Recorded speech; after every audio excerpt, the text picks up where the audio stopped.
good morning, good afternoon, good evening, wherever you may be across this beautiful blue-green globe of ours, shaped like Sydney Sweeney. Globe of ours.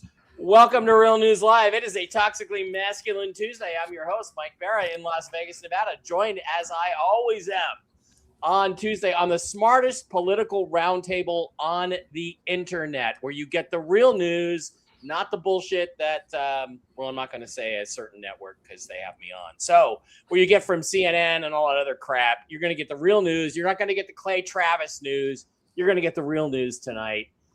And I'm joined, of course, by the man to my immediate right, the smartest man on the planet, brain the size of an asteroid, Dr. Brooks Agnew, somewhere in the Carolinas. Brooks, how you doing tonight, and what are you drinking?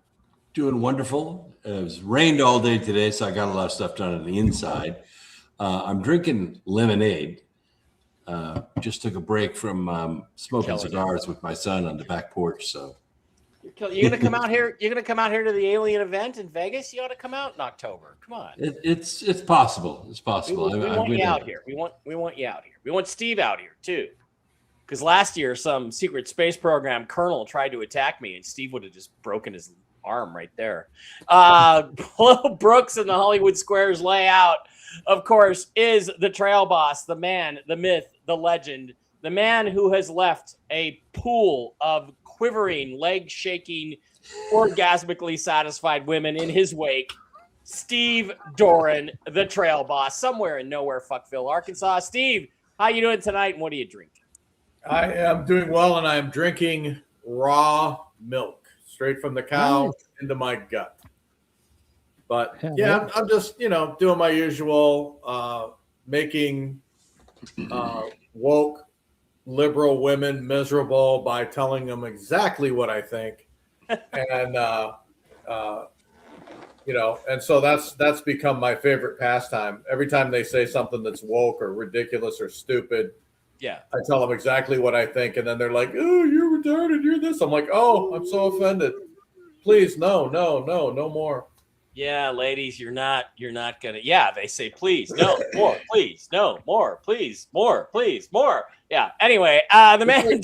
This is what I don't understand. In all seriousness, why do you or Brooks or Blake? Why do you have to change your life? Or the way you live your life, or the things that you do, which aren't bad, because I know all of you. Yeah. Because somebody else is offended. Screw you. You don't. You know what? If you're offended, if you don't like it, then don't pay attention. Block me on social media. Don't listen to me. Exactly. Fine. That's fine. Oh, he offended. He upset me. Okay. All right. That's just like all the liberal simps out there, that's just And the women are the worst. I hate to say this, but they are the absolute freaking worst. Well, at complaining, they go out of their way. They go out of their way to be offended. Yes, they do. They work hard at it.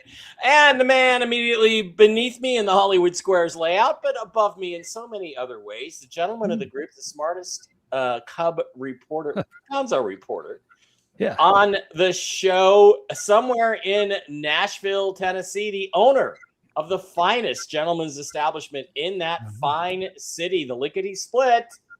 TV's Blake Wally. Blake, looks like you got the buffet getting ready to go out there for the girls to come in a couple hours, right? Yeah, we got quite a spread here after Memorial Day. It was a blast. So, we're looking forward to that party getting started after this show. But for right now, it's a pleasure to be here. I'm just curious, what does somebody as handsome as Blake Wally do on Memorial Day weekend?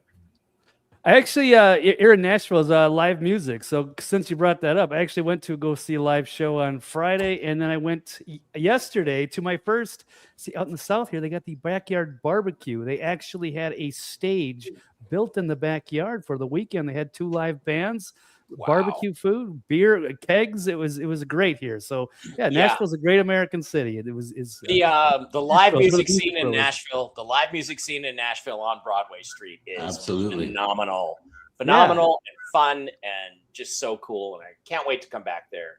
And then for the locals, it's East Nashville. That's for sure. Yeah. Okay, what was I gonna do here? Okay, yeah, all right. Okay, guys. By the way, what are you drinking again, Blake? You drinking Maker's Mark or Jim Beam or Elijah Craig? What is that whiskey? That's Was he the original whiskey maker in America? I can't remember. Maybe Steve knows or Brooks. Brooks What? probably. No, I have a bottle whenever you get here, Blake, Yeah. of the original rye whiskey, the oldest rye whiskey Wow. in the nation. Really? Okay. I love rye. Rye is awesome. By the way, I drove by Nashville a couple of weeks ago. They are building the most humongous stadium I've ever seen. Really? Oh, I didn't even notice. Oh man, it's right next to the freeway. It's like you mean in Nashville? In Nashville. Nashville. Yeah, the new stadium is built right next to the old stadium. So wow. Yeah, I guess I'm not. I haven't been here that long, so I just haven't been paying attention. I know they got Nissan Stadium for the Titans. I was not even aware that they were building a second. Oh yeah, stadium. they're right next to each other. You can see it from space. Weird. It's weird. cool. Yeah, it's pretty cool. It's pretty cool. Okay. All right, public service announcement before we get started here. You know, this is the finest news roundtable on the internet. We're going to tell you the truth about everything. But I almost stopped doing this show about a year ago. Back in October, not a year ago. The reason why was because we weren't getting that big an audience on Tuesday nights. Not that many people were tuning in, and we weren't getting any super chats and rumble rants and likes and subscribes to the various channels. So I just want to tell you again, if you want to keep this show going, please pop us something. $5, $10. You know, it's always the same few people. Laura is very good, but guys, if you want to keep this show going, please hit that, because although I love hanging out with these guys, I can hang out with them at another time in another place. That's, you know, I mean, this is an inconvenient time sometimes. So please hit the like, subscribe, rumble rant, and super chat buttons. Where is my, please. Laura, we know you do. We love you. Like, subscribe, rumble rant, and super chat. All right, guys, let's get into the news. It is election night, USA, and what is going on out there? It's pretty interesting. Here is a little bit from, I think, MSDNC, talking about what's going on out there. Again, this was one of the best. I just said Tarrant was one of the best Corning counties in the preliminary. This county was even better, okay, for Corning. Corning beat Paxton here solidly in the preliminary. But again, looking at the early vote right here, Paxton's absolutely trouncing him. So right away, this thing we just got quite a bit of clarity here immediately. I mean, how's that for record time? In about 2 minutes, this thing just clarified in a massive way. Now we're going to start to watch these fill in. A lot of what you're seeing here, there's 254 counties in the state. A lot of these are smaller, although Kendall County, again, this is fast growing right outside San Antonio here. And again, you see Paxton. Now, Paxton had done well here in the preliminary. Paxton had beaten Corning by a small amount here in the preliminary. Again, that's just exploded. 64-36, the early vote. And again, supposed to be the Corning-friendly vote. We're seeing this everywhere. We're seeing Williamson County. Look at this. Oh, my goodness. If you are Paxton, you are joyous with what you're seeing right now. If you're Corning, you are not. Williamson County, again, this was one of Cornyn's. We've seen 3 of Cornyn's best from the preliminary, and he's getting clobbered in the early vote. Okay? Jefferson, Tarrant, Williamson. These were about as good as it got for John Cornyn in the preliminary, getting absolutely clobbered. 10% of the vote is now in. Let me just let this fill in as I speak here, because again, Dallas County, you see the color changed. Cornyn did, even this, if you're Cornyn's dreadful news. Dallas County was his landslide county. It's one of the 10 biggest counties, one of the 5 biggest counties, that Republican vote-producing counties in Texas. Cornyn, this was pretty much a landslide for Cornyn over Paxton in the preliminary. And you can see in the early vote, he is eking out Cornyn is a lead here of 1.5 points. And again, we say the early. Okay, so we have that, and it is actually over. Ken Paxton has been declared the winner over the incumbent Senator John Cornyn of Texas, another example of MAGA muscle coming in. President Trump's endorsement put Paxton over the line. Yep. Paxton is not a candidate without issues, but that's happening. And Representative Al Green, the Wolfman, as I like to call him, that creepy, weird guy with the beard that goes all the way up to his eyeballs, black dude who's made one racist attack on President Trump after another, got his ass destroyed tonight. His political career is over, and the power of Donald Trump, Brooks Agnew, appears to be overwhelmingly strong everywhere after Thomas Massey, who we're going to talk about in a minute, got creamed last week. What do you make of this, and what do you think? Why do you think Trump endorsed Cornyn or Paxton over Cornyn? Well, it's a good question, Reed. We sent a lot of email to the team and basically said, don't endorse Cornyn. In fact, stay out of the race, because Cornyn had already spent about $15 million on his campaign. Paxton had spent about $9.42, and they were pretty much even. So I said, just let them fight it out. Let Texas fight it out. Stay out of the race. But because I said, if you take the deal that Cornyn's floating to you, like, okay, you endorse me and I will support your Save America Act. Well, that just stunk to high heaven to all of us. So we kept writing and said, don't make that deal, because Cornyn is just going to betray you. Just wait it out. And what he did is endorse Paxton at the very last, which pushed him over the top. Cornyn's done. His primary's finished. He's out. He's no longer in the Senate. He's a long time rhino in the Senate. And it's about time we got a MAGA senator from Texas. Yeah, I agree with you. And Blake, this is an interesting development to me. It shows the power that Donald Trump holds over the party with his endorsements. And again, it's not Jew money that beat Thomas Massey last week. It was Donald Trump American muscle. beat Massey last week. I think, and we'll talk about that. That was a lot of with the Jewish lobby, no, 3 billionaires. It's all right. And this situation here. In fact, there's even more. Let me bring back the Chip Roy, who was according to Cat Turd, if you go against MAGA, you lose.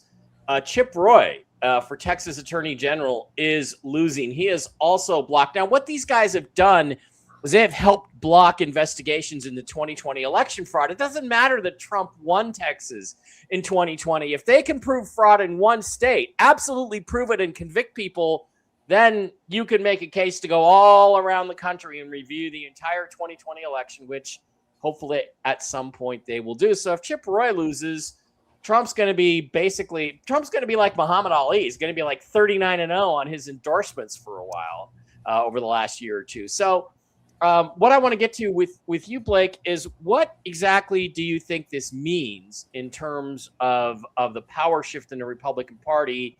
And we'll talk about whether it's going to make any difference this fall, because the next move, to my mind, has to be the removal of John Thune as majority leader. So let me just put it this way. What do you think this means? And do you think that if Trump calls for Thune to be removed, do you think these results will scare enough Republican senators into moving against Thune that they can actually push him out? Well, I'd like to see that. I'd like to see them, shake out some of these rhinos and get rid of them. I mean, this is a good maneuver. So if we get Paxton or Cornyn, I mean, we get better with the Second Amendment or with the immigration policies or election integrity. Those are three of maybe the key reasons. And if we can get more people like that on board, certainly Thune is not. But then there's a contradiction. Sometimes they're endorsing Lindsey Graham, or we're getting rid of Massey for this guy, Ed Galrin. So some I don't necessarily agree with. So it's kind of a mixed group. But I guess, part of it, they're trying to get, loyalists to get on board with MAGA and their agenda. I respect that.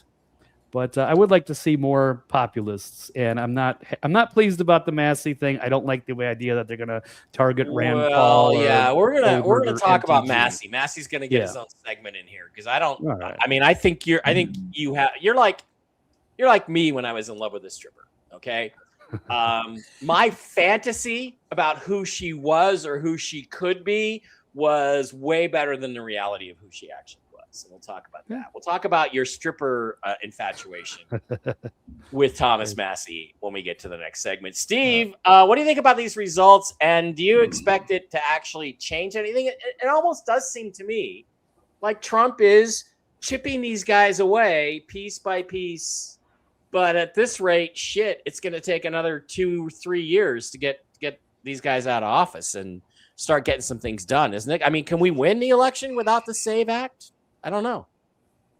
Well, I think we can if it's watched closely by the people who are in power in any given particular state. But we already know that the Democrats are going to cheat no matter what, even with the new bill, even if it passes. The Democrats will figure out a way to cheat. But when you look at states like Texas, Texas is really tired of the Muslim invasion and the Indians coming in and taking over vast areas of Texas and taking over their cities and bringing all that stuff into the public schools and into the public domain. So a lot of what you're seeing in Texas is Texans want Texas back. They want it like it used to be. They want these people kicked out of their state. They want these people prosecuted for their illegal activities, which is not really happening now. And so they're hoping to elect some hard chargers that will get that done. Yeah, I think that's the case. Brooks, did you have something you wanted to add? Well, I was going to say Stephen Miller made a statement that said if they could just end the fraud, they could balance the budget. Yeah, that's how much fraud there is in this country. Yeah. Wow. Which it's significant that we need to move against that. But okay, so with this shift happening, and you know, it's interesting, Blake, that you brought up Lindsey Graham, because Lindsey Graham is widely expected to lose his primary, to lose his Senate seat, and not to a Democrat, but to lose his primary. I think. Let me actually look that up. I think there was something recently. How do you spell Lindsey? I think it's Lin. Lindsey Graham. S-A-Y. Is it L-I-N-D-S-A-Y. Yeah, I got him. Lindsey Graham, primary results. Yeah, Dr. Annie Andrews is running against him for the Senate seat. That's probably a Democrat thing. Okay, let me look up Polymarket. Yeah, South Carolina's in big trouble. They've had a 76% of the people the refugees that left the West Coast went to South Carolina because they have no income tax. And I mean, they're in big trouble. That place has shifted so blue, and it bothers me. It's only 55 miles from me. So it's concerning. Yeah, even though it's a different state and you have different rules there. Okay. Yeah, I don't really have. I can't find it on Real Clear Politics either. It's old result from his last election. Yeah. Okay. So the rumor is that I did come across was that, you know, look, Lindsey Graham is losing, probably going to lose. And the only reason Trump endorsed him unenthusiastically is because he's loyal on the Iran operation, which Trump needs to finish. And that there's rumors that he may have promised him a cabinet position of some kind, warmonger in chief, maybe. I don't like Lindsey Graham either, but, you know, sometimes you have to play this. Or maybe what it is that, you know, Graham promised him he'll vote against Thune. So I don't know, but these things do happen in politics. And I just wonder, do we feel like this is a major shift? Like I said, I got the same question for you, Brooks, that I had for Blake. Do you think that these results will scare the shit out of the rhinos enough that they will remove Thune when Trump finally gets around to asking for that? Yeah, I think they will. The problem with Thune is he's just not taking the leadership position when it comes to the Save America Act. And the other is the filibuster. He just won't do, he doesn't have to do away with the filibuster. We just need to do what's called a standing filibuster. instead of the old filibuster, which was, well, you need 60 votes to get anything passed. A standing filibuster is you actually have to stand and filibuster. And then when you're done, they have a vote. He won't do that. And if he would do that, we could get a lot of MAGA agenda passed. Okay. Let me go through. Hang on. Let me go through. I'm a little disorganized tonight, guys. I thought I had it all together, but no. Okay. Let me go through. I wanted to read you about this guy, Paxton, because Paxton does have some issues. I know I liked it. Where is it? Well, he was impeached and he survived. Yeah. The impeachment. Yeah. He got outspent by Cornyn 10-1. Oh, yeah, easy. And that, that shows you that it's not money that's driving these races. It's people's attitudes. And I do think that they've absolutely had enough. Yeah, now I can't find it. It's the wall. Cornyn was against the wall. Paxton was for the wall. The wall wouldn't even be being built if it wasn't for Paxton. Yeah. So Paxton has these problematic issues. He's been, he was accused of inappropriate sexual behavior, which everybody in Congress has been accused of. He was accused, he was nearly impeached out of his seat by the Republicans. He was attacked by the Republicans, the rhinos. That indicates to me, Steve, that he's the right guy for the job. Mm-hmm. And the thing is, you can make accusations against someone. Look at the president. There's 91 felony convictions, every single one of which is a fucking lie and bullshit. And they still haven't been wiped off the court records, which they need to be. I don't know why Trump's waiting on this. I mean, fuck, I'd send in the military and arrest all the judges and, put a gun to their head and say, hey, either your signature or your brains are going to be on this piece of paper that says we're rescinding the verdict. But that's just me. That's just how I play the game. What do you think, Steve, is going to happen with this guy Paxton? Do you think he wins in Texas in the fall despite these issues? I don't see how he can lose. Well, I don't. Again, like I said, Texans want to take Texas back. Yep. They're sick and tired of all of these foreign nationals coming in, taking over their state, draining their bank accounts, working. They're on lifetime free benefits, government benefits, and they're sick and tired of it, and they want them gone. And if they can't get them gone on a federal level, they're going to go after them on a state level. And I think that's why Paxton is doing so well, because they want to replace all of these people that ride the fence, all the rhinos, or all the people that are for this illegal immigration and taking care of these illegal immigrants. They want them all gone. Okay. All right. Well, switching gears a little bit. Okay, I had this. Where is it? Another huge controversy erupted this week when New York Giants quarterback Jackson Dart introduced the President of the United States at a rally. Wow. You guys just, this is so offensive. Just wait till you hear this. Here, and without further ado, I'm grateful, I'm honored, I'm pleasured to introduce the 45th and 47th President of the United States of America, President Donald J. Trump. What an honor, what a privilege it is to be here. And without further ado, I'm grateful, I'm honored, I'm pleasured to introduce the 45th and 47th President of the United States of America, President Donald J. Trump.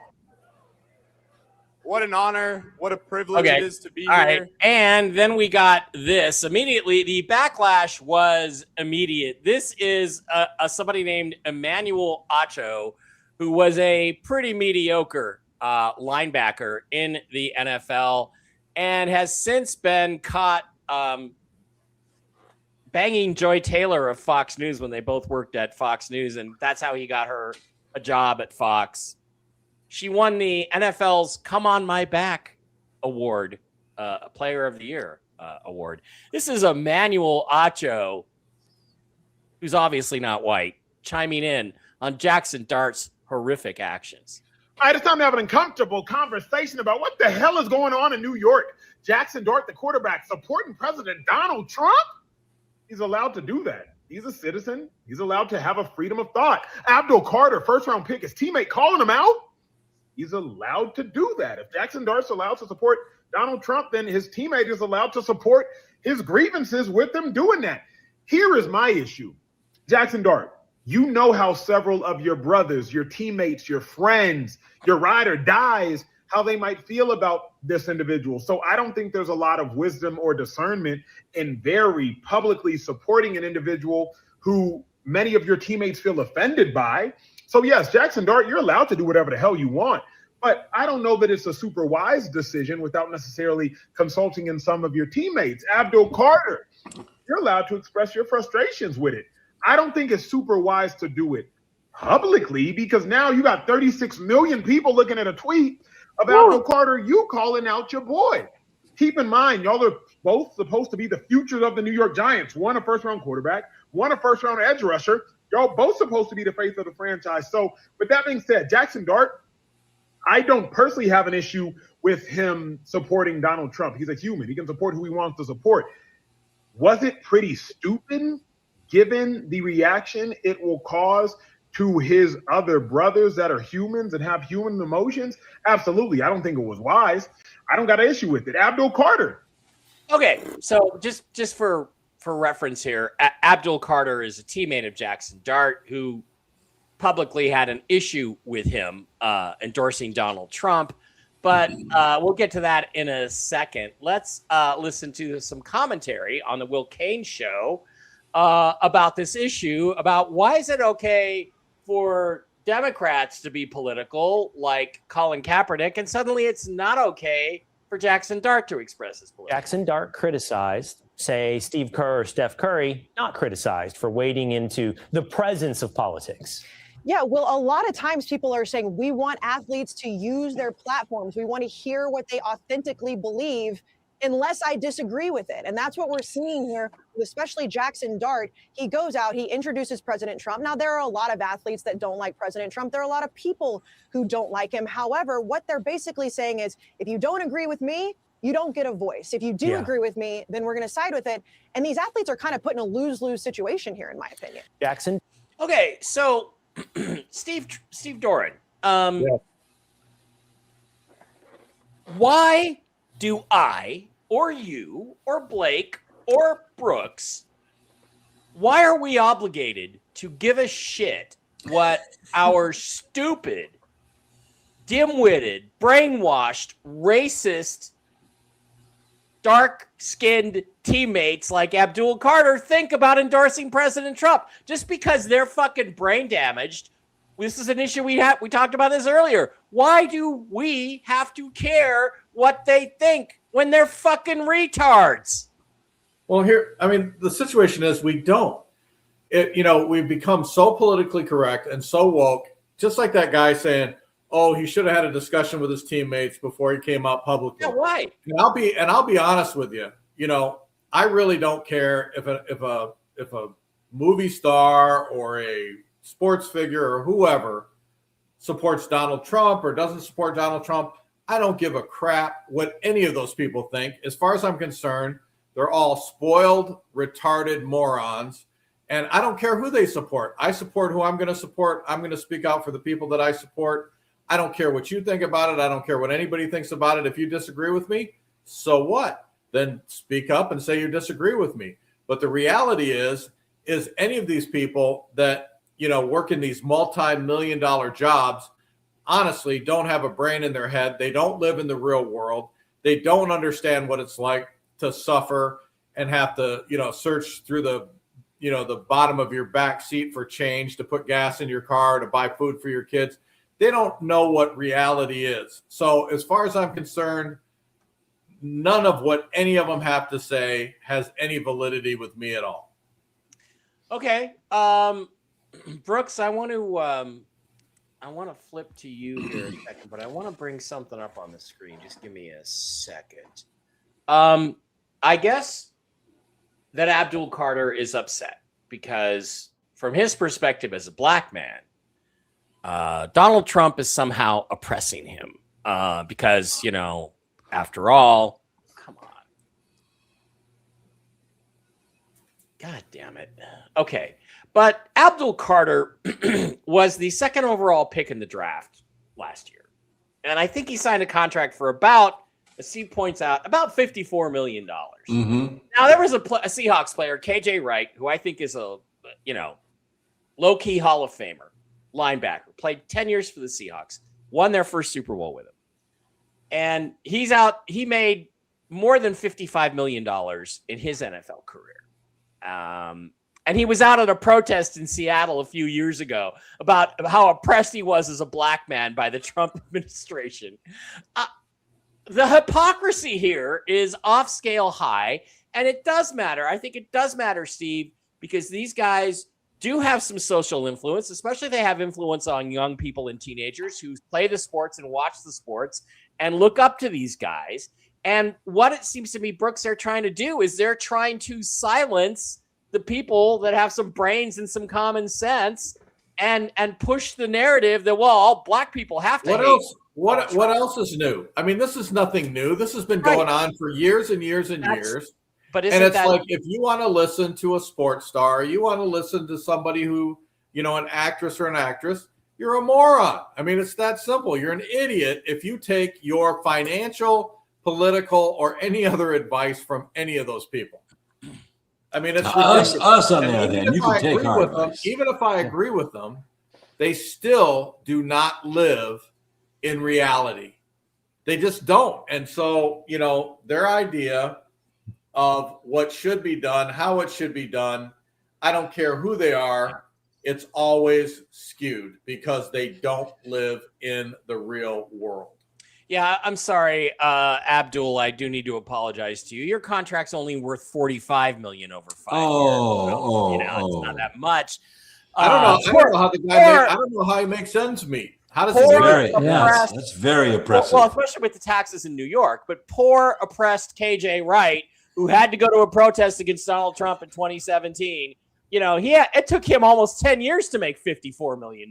So I feel really bad for you, Abdul. But it doesn't it matter? Doesn't it matter that they are trying to suppress the speech of people who have a different view of the world than they do? It is a problem, but they're not going to stop. Well, they're not. They've been doing it. They've been doing it forever. What are you going to do to stop them? I'll tell you what you're going to do, Steve. You're going to do exactly what Jackson Dart did, which makes him a little bit of a fucking hero to me. You get up there and you stand up for what you believe in, who you believe in, and you explain to people why. Brooks, am I wrong about that? No, you're not. And that's what makes America great, is that no matter how big our bully pulpit is, ours is just right here with the 40 or 50,000 people that are watching us live tonight. That's our bully pulpit. So we're saying what we want to say. Now, these guys, they make a lot more money. They have a bigger pulpit and they can say what they want to say. Have at it. But it just kills me to see these people, actors, musicians, sports figures, who make 30, 40, 50 million dollars, and yet they hate America. What the hell are you people thinking? What are you eating? Yeah, you would never make this for, if you were a soccer player, you might make this kind of money in Spain or Portugal or something. But the reality is you can't have a life like this anywhere but America, right? Blake, this is a social thing. So you can be like Carlson and get all kinds of money from the Muslim community. Yeah, and make billions of dollars that way. Oh, right. Which I mean, Blake, he does. That's like pure projection. We know that Israel pays a lot of money to these influencers, but some of those influencers, it's interesting. They'll never mention Israel, but they'll sit there and they'll attack Tucker Carlson all day and call him Catarlson and call him a Jew hater. But and then completely ignoring the fact that yes, there is big money coming from. When he gets on his little show and talks about all the freedoms to the Christians in the Middle East and all the churches, when the Bible is outlawed, they have churches for people that work for them. They're little slaves that they bring in from other countries, but they're not allowed to say the name of Jesus. They're not allowed to do this. They're not allowed to do that. Carl, he is full of shit, and he's a turncoat, and he's a Muslim ass-kissing piece of shit. That is not true, Steve. Have That you is watched his totally show? true. Have It you is watched totally one of the true, Tucker and Carlson I've shows? watched Have him you do watched it. one? I have watched his shows and watched the asshole do it. So And he you think can he's kiss my ass, paid by and I hope that he takes his family to the Middle East and they cut his head off like everybody else. Okay, well, I Wow. think you're really wrong. But on Blake that is one, right. Blake is right. I mean, AIPAC is everywhere, in every pocket except for Matt So Gaetz. is Matt, CARE. So is CARE. Who the hell was funding Yeah, Thomas exactly. Massey? CAIR. That's who was funding him. I mean, it's Yeah. the Jews versus the Arabs all over again, isn't it? Look at all the Maduro money that went to Rand Paul. Yeah. It was millions of dollars. Didn't work out for Maduro, though, did it?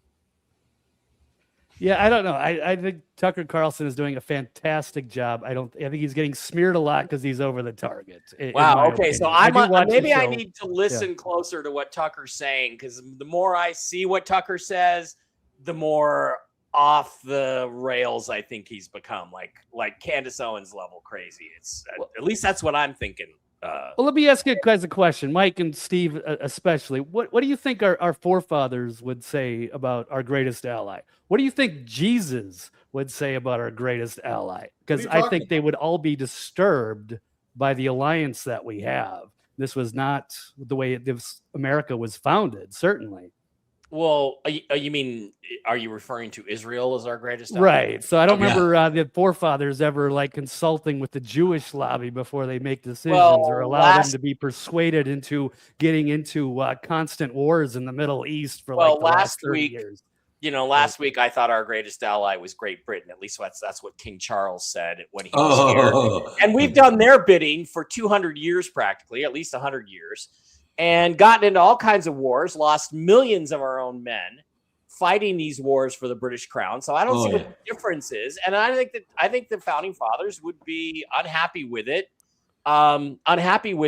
With both situations. Well, and wait a minute, just a second, and then you can go, Stephen. But honestly, Blake, that's what Trump is basically. If you look at what he's aligning geopolitically, he's trying to break all these alliances. From my perspective, that's what I think's going on, and it's way past time we did that and returned to our original vision of America first. And you're not going to get that if you undermine President Trump. Now, he's not going to do everything we want. He's not going to do it the way we want it. He's not going to do it when we want him to do it. But I look at how the world is changing, and I think personally we're moving in the right direction. Although it's, I don't see how supporting somebody like a backstabber like Massey against Trump to block his agenda helps, because he's the only guy that's done anything in terms of changing the geopolitical reality. Brooks? Well, if you really want to talk about allies, greatest allies, go back about 300 years up till now. The country that has fought with us by our side, died by our side, and supported us since before we were a country was Russia. Yeah. Yeah, we sent troops to Russia to fight against the Bolsheviks when they took over and lost. And that was to the world's detriment for the next 100 years or so. Steve, you got anything you want to say about this? I mean, I know you're unhappy with Trump. If you want to bring Jesus into it, let's look at the reality. Jesus was and is, I believe he is still alive today, that he did come back return from the dead, and he is alive and working today.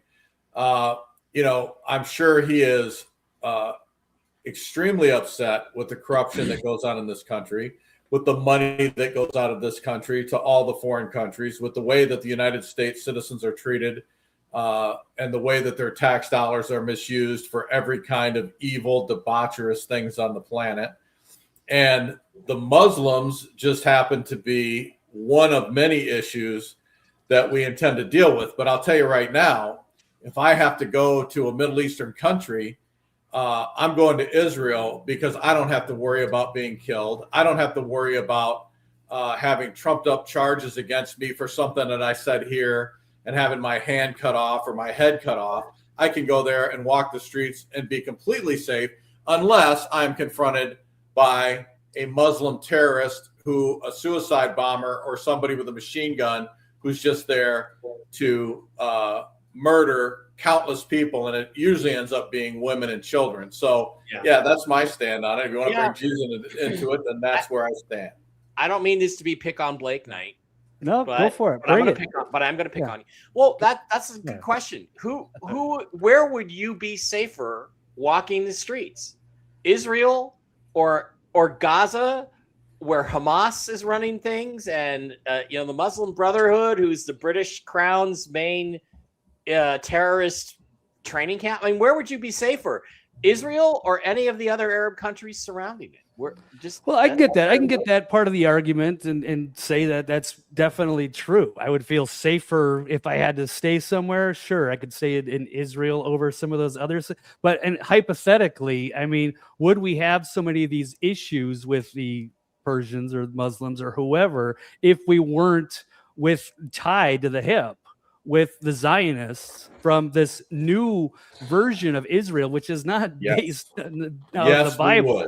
It's a total construction of the Rothschilds and the bankers, and they've put this there. And now they're suddenly our greatest ally. They are the deep state, and they pushed us into these wars. So if Israel didn't come out of this 1948 CIA, Mossad, and Israel in those years, would we have the problems that we have in the Middle East? Or is it because of Israel dragging us into foreign conflicts? To quote Kyle MacLachlan from Dune, the Harkonnens are our enemy, yes, but behind them I see the hand of the Emperor. And by that I mean Israel is the Harkonnens and the Emperor is the British Crown. Brooks, what do you have to say? Well, the United States has been fighting Muslims since the country was first formed. Thomas Jefferson put together the first Marines and trained them and bought the boats for them to go to Tripoli and fight the Muslims and destroy them. Marine Corps officer's sword came from that. They wore leather collars so they wouldn't get their heads cut off in sword fighting ship to ship. That's why they called them leathernecks. That's where the Marines came from, was fighting Muslims. We've been fighting them for almost 300 years. And I'm proud to say I was one of those Marines. You were, Semper Fi Marine. There you go. Right. So, I don't think we're going to get out of this issue in particular. And I wanted to add one more thing. There are a bunch of goat fucking homos. Well, wait a minute. If you're a goat fucker, you're into bestiality. You're not necessarily a homo. And I have one quick comment. Are they homos and goat fuckers? Or? Look, I have one quick comment. The reason that we have so much trouble with the Muslim countries today is because of politics. Yep. Back when they were confronted by Jefferson went in and annihilated their asses and told them if they screw with the United States, that he would be back and there wouldn't be a Muslim left in the Middle East. And so they left us alone for years and years and years. And as politics changed, they knew that we weren't going to do anything. We weren't going to retaliate, or our retaliation would be minimal. So they didn't care. They did what they wanted to do. It emboldened them. Yeah. There is a story too. I can't remember if it was Sherman, but I think it was around 1914 under Roosevelt. There was some sort of Muslim uprising in the Middle East, and I believe it was. You're talking about the wind and the lion when the Sheikh kidnapped an American citizen and he sent the U.S. Marshals over and kicked the shit out of him to get her back. Well, what this guy did, and I forget which general it is. I have to look it all up, but it was around 1909, 1912 in one of the Arab countries. Might have been Egypt. He rounded up a bunch of them that they were fighting, and he they dug a big pit, and then he slaughtered them all and poured pig's blood all over it and kept that was the Philippines. Guys alive. That was in the Philippines. Told them to go back and tell everybody what they saw. And did you hear what I said? That was in the Philippines. Okay. Well, interesting. I think the one under Roosevelt. Roosevelt was when they kidnapped an American citizen and her children, a widow and her children, and he in the movie they sent the Marines, but in real life he sent over U.S. Marshals to get her back and wiped out a bunch of them with U.S. Marshals and got her back. Yikes. Okay. The facts are Muslims have killed over 1.2 billion people. And if you look at every single terrorist act, you can go ahead and list them all. They're all Muslim, all of them. Yeah. Well, the Muslims and the communists are the two biggest problems we have on this planet today. They're All right. one and the same. And the Zionists. They're one and the same. Muslims All and right. communists. Two biggest. right. Biggest. Zionists might be third, but yeah, it's an issue. All right. So let's continuing with pick on Blake night because we can pick on Blake because he's going to be surrounded by beautiful women very soon when they come into his amazing nightclub there, which I have visited. Quality of woman there is very high. I've not visited it; it doesn't exist. But finest. Being Libertarian posted, MAGA will not like this, and Polymarket just put something that Thomas Massey vows to drain the swamp during his final 7 months in office. And then Dan Bongino posted, Thomas Massey posted 9 hours ago. Now, as Trump and Vance, two top FBI officials, Kash Patel, the BO's director, and his deputy, Dan Bongino, had been pushing for a much broader release of the Epstein material after finding little in the files that added to what was already widely known about the president's interactions with Mr. Epstein. Thomas Massey says that was Trump and Vance and Bongino and Patel and Bondi who promised you those files over a year ago. I was the one who delivered them. In those files, you will find the names Jess Stanley, Leslie Wexner, Leon Black, and others that the president and his attorney general refused to prosecute. And then Dan Bongino hit back and he said, just a reminder that this fraudulent piece of shit, referring to Massey, never called me a single time when I was working overtime on this case. And for transparency, not once did I hear from this fraud about the case. When I saw him at Main Justice, he never even mentioned it. And then when I offered to brief him at FBI HQ about this case and others, he passed because he's full of shit. I've met a lot of political zeros in my time, but never a bigger zero than this pine cone. That's awesome, man. He calls his penis a pine cone. I would, just according to Lauren Boebert. I wouldn't piss on him if he was on fire. He jumped the shark, and when the shark bit back, he cried, "The Jews and Epstein." I've seen him behind the scenes, and he's a pathetic boner phone club VIP points member. It says a lot that the people who know him best just kicked his sorry ass out by 10 points. If he wants a war with me, then I'm more than happy to oblige, because nothing he vomits out will change the fact that he's a zero and a performance artist. Little bit of a hard hit there by Dan Bongino on your pal. Exactly right. And the crazy thing is, everybody, including Massey, has been using the Epstein file as a weapon. Yep. Well, and here's the thing, Blake. I want to pick on you again. Go ahead. If Thomas Massey has vowed to reveal everything and fight the deep state in his last 7 months in office, I have one question. Why didn't he do it the last 4, 5, 6 years? Yeah, why not? Well, nobody was calling for it. I don't remember exactly. I think that's a little bit unfair to put all of it on like him, like it was his responsibility for it. And he was the one. And to give him credit, him and Marjorie Taylor Greene seem to be the ones that were actually pushing it. And well, even, by the way, those Lauren names, Boebert Les Wexner and those names, those have all been known for more than 10 years. Sure. I don't know about the Les Wexner one. He was the one that brought that one out and put him as a co-conspirator, and they forced Les Wexner to come out and make an appearance with his lawyer. You're still. I think Bongino. I'm sorry, Bongino is to me has been completely discredited and just resigned in shame, as far as I'm concerned. He took a lot of flack for lying about the Epstein and his demise. Him and Patel have not been very popular. His podcast has taken a major hit. We can rip on Tucker. Tucker's still like number 1 and number 2. He's huge. Yeah. Rogan, all those guys. But Bongino is not. He's crumbled. Some of these other people. Thing with Massey. Yeah. If Massey actually comes out and reads the names in the Epstein file, he will be my hero. But I'm telling you, he's not going to do it. He's not going to, because if he was going to do it, why hasn't he done it already? He would have done it by now. Yeah.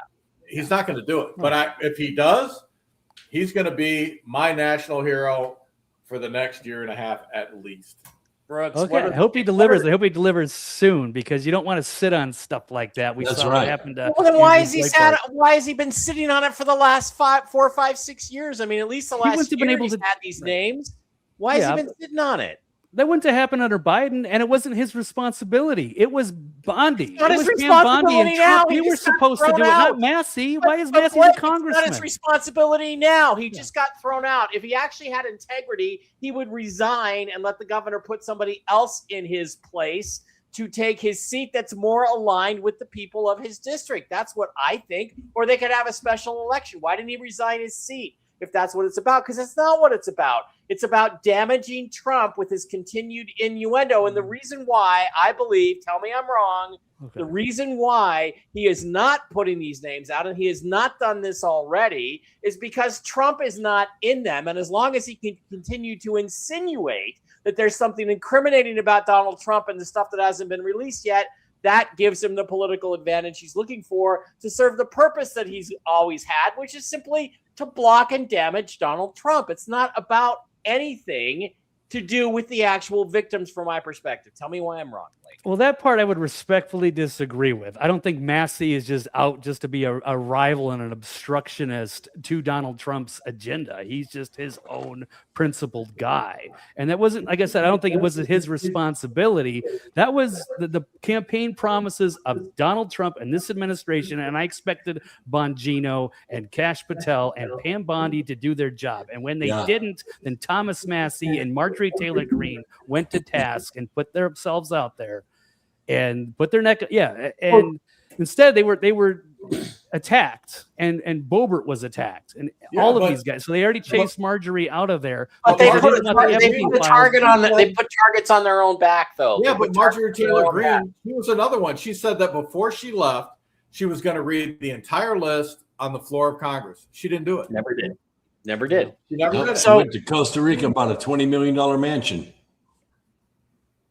Yeah, nice. 20 million in Costa Rica. Good God, that must be the Taj Mahal. Absolutely. Okay. He's going to be sorry too. Well, so I'm going to agree with Boy Dogs too. Massey's been bought off just like Rand Paul. Maybe it's Venezuelan money. I don't know. I think we're going to find out.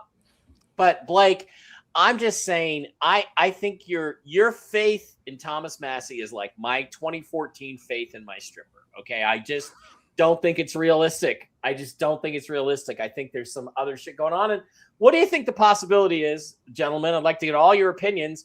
What do you think the possibility is that when Trump got back in office, what he found was that the Epstein files were such a mess that they had been contaminated and polluted with fabrications, with counterfeit stuff, with fake files by the Biden administration, that it became unreleasable, that basically it was just a bunch of bullshit that he didn't feel like he could really put out there because they couldn't trust what was in it. What do you think the chances are of that, Brooks? Well, you're exactly right. I mean, when Epstein went down, when it got raided, the guy that was flying the drone from his boat to film what was going on, there were FBI jackets everywhere. That's when we knew all the evidence, everything, the bones, the flesh, the DNA, the hard drives, everything was going to be buried and was going to be used by the deep state to hurt Donald Trump. That's why they did it. That's why I don't trust the FBI. They fabricate evidence. They tamper with evidence. They intimidate witnesses. And that's why none of these women are willing to come forward, because the FBI will kill them. Steve, what do you think the chances are that when they got into the Epstein files, they just found out that they were a complete joke and you couldn't trust anything in them? What do you think that the Biden administration I don't believe counterfeited so many? Okay. I absolutely do not believe that. I have seen testimony from witnesses from around the world that match that none of these people knew each other, had anything to do with each other. They were all telling the same stories. I believe that they are protecting people in those files, just like Pam Bondi said.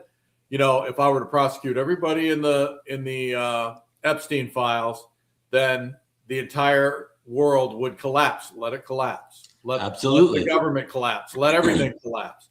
I'm telling you that there's enough evidence in there to start prosecution on people and to start putting them under the prison. Better yet, putting them to death, as far as I'm concerned. And they're not bogus. They have enough evidence in there to destroy a bunch of worldwide corporations, as well as politicians and wealthy people from around the world. Well, we have seen a lot of resignations, and we have seen a lot of people retire and get out of the way. So I think a lot of that is the pressure that the Epstein files put on them. Steve's right. I mean, but these people don't deserve to just retire with all their money. Nope. They don't deserve to just step down and leave with their billions. No, they don't. They did things to children that Jesus himself said it would be better to have a millstone hung around your neck and to be cast into the sea than what I'm going to do to you. Yeah.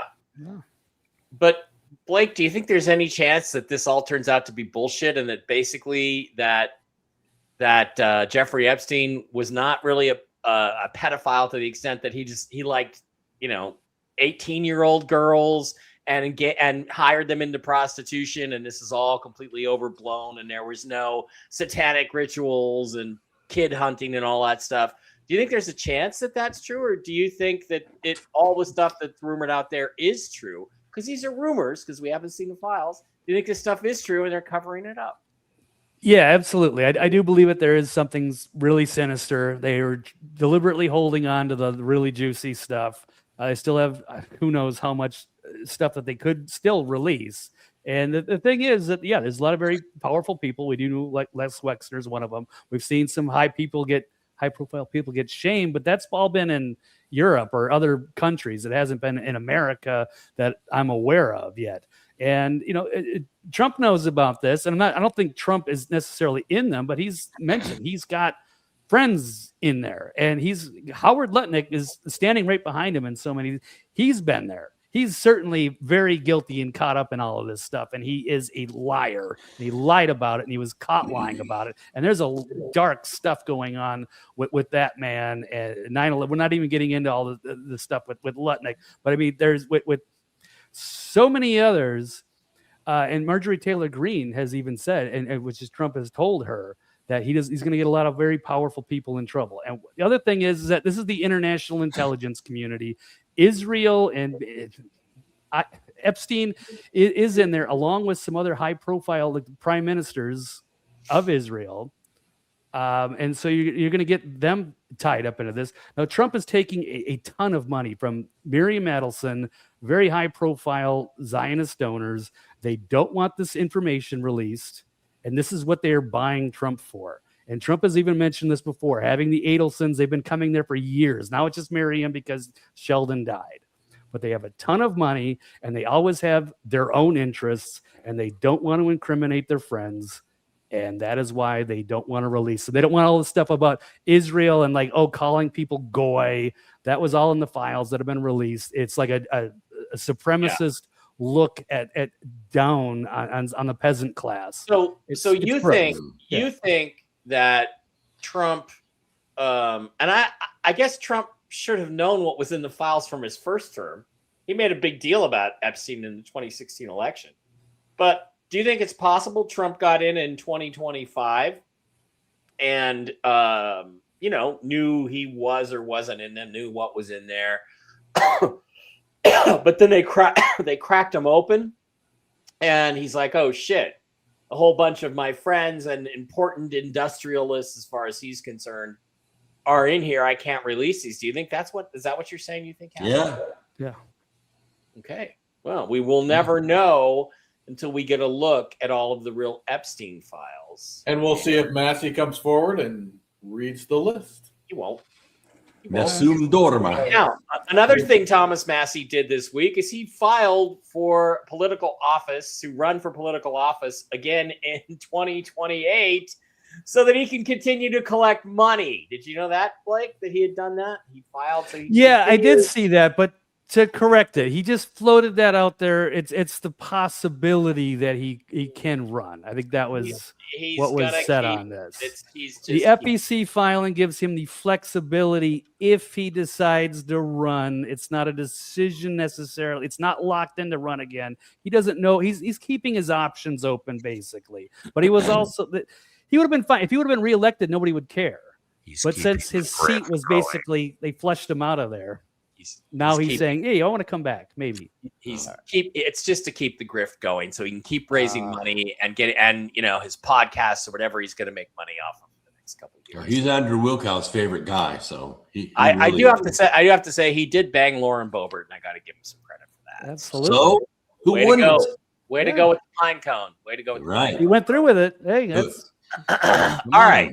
All right. So one last thing. It was the anniversary this weekend of the massacre in Minneapolis, where they celebrated the 4 or 5 year anniversary of the fake riots created by the fake George Floyd incident. George Floyd, the criminal convict. Let's go over the facts of this case. It was posted. I got the wrong one. It was posted by where am I?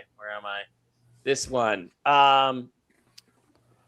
Dr. Terry Simpson said George Floyd was fine before the police officer held him down. And they continued to call Derek Chauvin a bad guy. But Andrew Branca, whoever that is, said actually Floyd was not fine. He had profound existing coronary artery disease with key coronary arteries 90% blocked. He had severe existing metabolic disease. He was a lifelong drug addict. He had just purchased drugs from his dealer. That's true. Standing right there on the corner. That's true. And decided to chew them up in his mouth rather than allow the approaching officers to describe this convicted felon in possession of illicit drugs yet again. Then he decided to violently fight lawful arrest against the efforts of 4 police officers for a full 10 minutes. Then the ambulance the police called much earlier than the moment they had a hint Floyd might be in need of medical assistance arrived. The ambulance bundled Floyd up, stuck an oxygen tube in his nose that they forgot to hook up to the oxygen supply. And despite all that, Floyd was still found to have a pulse upon arrival at the hospital. Only then did Floyd finally die. Derek Chauvin did not kill George Floyd. The only person who killed George Floyd was George Floyd. And may I add, in addition to that, the coroner's report is categoric. He had enough fentanyl in his system literally to kill a horse, an 1,800-pound horse, much less a 230-pound man. When is the cult of George Floyd going to be over? TV's Blake Wally, please tell me. When are we going to get to the truth? That's a good question. Derek Chauvin deserves another trial. Now, I don't know if he's going to get one. People have floated the suggestion that Trump should pardon him, but I guess if they pardon him, he just gets out of the federal part, and then he would end up getting into the Minnesota State Penitentiary, where he'd probably be killed. So he needs a second trial. I don't think that George Floyd would have died from an OD. That's one thing I think that's confusing. It's like alcoholics. They can drink way beyond most people, and George can certainly hang around with a lot more fentanyl, but I think he swallowed some as well. But it was the agitation and the police interaction and all of those things and all the mess up by the paramedics. That was in the description of that tweet, but he was found to have, I think a fatal dose is 2.2 milligrams for even up to a 300-pound man. He had 11 milligrams in his system. It was and the reason why I can't breathe because my heart and lungs are shutting down from the fentanyl. Right. That's what he died of. And I agree, Derek Chauvin deserves a new trial. He deserves to be out on bail pending a new trial. But Brooks, what are the legal implications? I mean, look, I'm not sure Derek Chauvin's a good guy. I don't think he is at all, but I don't think he killed George Floyd. So what do we do about this? Because we're after justice after all. Well, at the end of the day, it really doesn't matter because there are billion-dollar organizations that are set up to push this race riot that was triggered by the death of George Floyd. Kenosha, Wisconsin, and all that burning and all the killing that's happened, the police that were killed, the civilians that were killed, the rage that we're seeing right now, and they call it teens, these teen takeovers, but they're not teen takeovers. Some of these people are 25 years old, and there are no whites in the group. They're blacks that are raging and destroying communities because they feel they're owed because of the death of George Floyd. That's why all this is happening. That's the fatigue that we're feeling right now. Steve, I want to hear what you have to say about the case of George Floyd. You're a police officer. And is Minnesota the most corrupt state in the union? Or No. not? All the No. blue states are. All the blue states are. Yeah. I mean, you look at the Butson and Nevers case, which happened in Detroit, where I'm from, and same situation. They had a suspect who was fighting with them. They fought with him. He basically died of an overdose while they were trying to get him into custody. Both officers were tried for murder and convicted and sent to prison, even though the evidence clearly showed that they were completely innocent. In fact, they did things like showed the jury, who was all black, 100% black jury, the two officers were white, the movie Malcolm X while they were being sequestered, and had people come in to speak to them from the black community about how racist these two officers were, et cetera, et cetera, et cetera. Even the jurors said years later that those two should have never been convicted. So it's all about the municipalities that you're dealing with.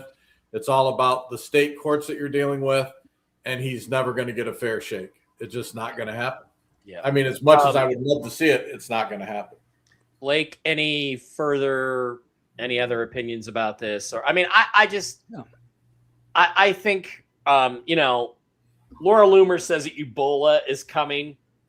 Whatever. Get your ivermectin in your fembed. I'll say that right away. From Dr. Brooks Agnew. Brooks Agnew.blogspot, right? Or Brooks Just Agnew. go to brooksagnew.com. It's right on the front cover. Click the blue button. You're 1 minute away from having it in your medicine cabinet. Therapeutics. And I just put my friend Lenka onto it today. So Lenka's going to be doing an order from you. And yeah. By the way, U.S. Customs has reopened. We are starting to get our backlog of cases that's been stuck in New York for 9 freaking weeks because of the Democrat shutdown. So we are catching up. We'll get back to 4-day delivery times. All right. So get your ivermectin and your Fenben from Dr. Brooks. But I think for the 2024 midterms, guys, what do you think the probability is that we have another Democrat false flag, whether it's Ebola or another George Floyd type? Very high, because Democrats do not like you losing. And I'm more worried about the drones that are sitting in Cuba aimed at the U.S. That's all part of it. This whole Muslim sleeper cell setup in this country is set up to deliver the election to the Democrats. Because you know what they'll say? If Trump wasn't president, none of this would have happened. Yeah, if Trump wasn't president, you people wouldn't be committing these crimes, right? Steve, do you think we're going to get a Democrat false flag before November after the Democrats? 100%. Yeah, I do too. Blake, do you think there's a chance we don't get a Democrat false flag? There's going to be a false flag, or definitely, October surprises. It could be from anybody, but yeah, definitely the Democrats. They're unhinged. That's their playbook. All right, gentlemen, that is going to wrap it up. Thank you, everyone, for being here. Deb, thank you for being a moderator again. We appreciate that very much. Thank you to those of you who did like, subscribe, Rumble, Rant, and Super Chat. We appreciate that. We will see you guys next Tuesday for another news update show. I'll be back tomorrow morning with Jen. Tomorrow afternoon if you're on the East Coast at 1 o'clock. Brooks. Happy birthday to me. Happy birthday. Today's your birthday? In about 2 hours. And I guess it's is it Regina Mitchell's birthday too? Somebody told me that. 27th of May. Regina, happy birthday. Brooks, happy birthday, you guys. Hell yeah. Happy birthday, Brooks. Hi. Thank you very much. I didn't know that, Regina. I got to give you a call. But there's somebody else I have to deal with first. All right, guys. Thank you for being here. We appreciate it. I'm back tomorrow at 1 Eastern with Jen for Tell the Truth Wednesday. Have a great one. Bye-bye.